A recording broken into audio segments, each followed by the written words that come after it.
तुम्हाला पण रोज रोज तीच भाजी आमटी खाऊन कंटाळा आला आहे का? तर मग हे बनवा अस्सल सातारी पद्धतीचं गावरान झणझणीत घुटं. नमस्कार, स्पाइस हार्मोनी चॅनलमध्ये आपल्या सगळ्यांचं स्वागत आहे. तर मग चला रेसिपीला सुरुवात करूयात. इथं मी 1.5 वाटी सालीसकट उडदाची डाळ घेतलेली आहे. तुम्ही पण शक्यतो सालीची डाळ वापरा, म्हणजे आपली आमटी खूप छान होईल. आता आपण ही डाळ पहिल्यांदा भाजून घेऊयात.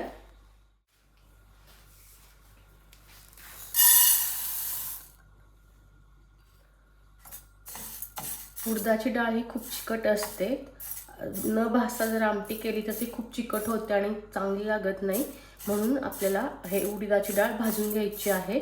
खूप पण भाजायची नाही आपल्याला डाळ ही, साधारण 5 ते 6 मिनिटं भाजून घ्यायची आहे. ही डाळ मी साधारणपणे 5 मिनिटं भाजून घेतलेली आहे. आता आपण ही प्लेटमध्ये काढून घेऊया.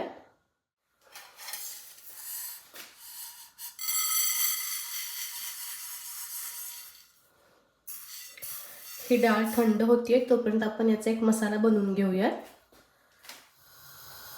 तवा गरम झालेला आहे. आता याच्यामध्ये घालूयात 1 चमचा जिरे. आता याच्यामध्ये घालायच्या आहेत 5 ते 6 हिरव्या मिरच्या, 4-5 लसूण पाकळ्या आणि 2 ते 3 चमचे किसलेलं खोबरं.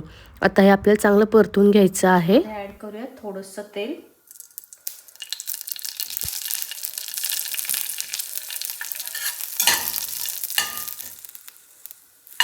हे एकदम छान भाजलेलं आहे. आता आपण हे थंड झाल्यावर याची पेस्ट करून घेऊया. उडदाची डाळ थंड झालेली आहे. आता आपण ही पाण्याने 2 वेळा स्वच्छ धुवून घेऊया. उडदाची डाळ मी 2 वेळा स्वच्छ धुवून घेतलेली आहे. आता आपण ही कुकरला लावून घेऊया आणि आपल्याला ह्याच्या 4 ते 5 शिट्ट्या करायच्या आहेत. ही डाळ शिजायला थोडा वेळ लागतो. आणि मिरची गार झालेली आहे. आता याच्यामध्ये कोथिंबीर ॲड करूयात आणि याची आपण मिक्सरमध्ये बारीक पेस्ट करून घेऊयात. पॅन चांगला गरम झालेला आहे. आता याच्यामध्ये ॲड करूया आपण 2 चमचे तेल. तेल चांगलं गरम झाल्यावर याच्यामध्ये जिरे घालायचे आहेत. जिरे तडतडल्यानंतर आपण जो वाटून घेतलेला मसाला आहे तो ॲड करायचा आहे आणि आता आपल्याला साधारण 2 ते 3 मिनिटं याला परतून घ्यायचं आहे. याच्यामध्ये घालायचा आहे कढीपत्ता, थोडीशी हळद. याच्यामध्ये ॲड करायची आहे उकडून घेतलेली डाळ.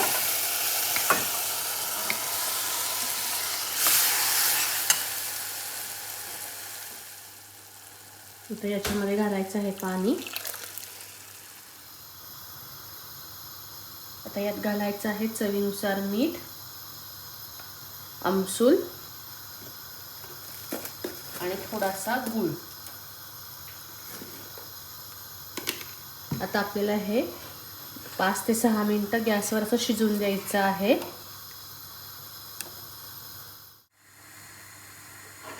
डाळ आपली एकदम चांगली मिळून आलेली आहे. आता याच्यामध्ये कोथिंबीर ॲड करूयात.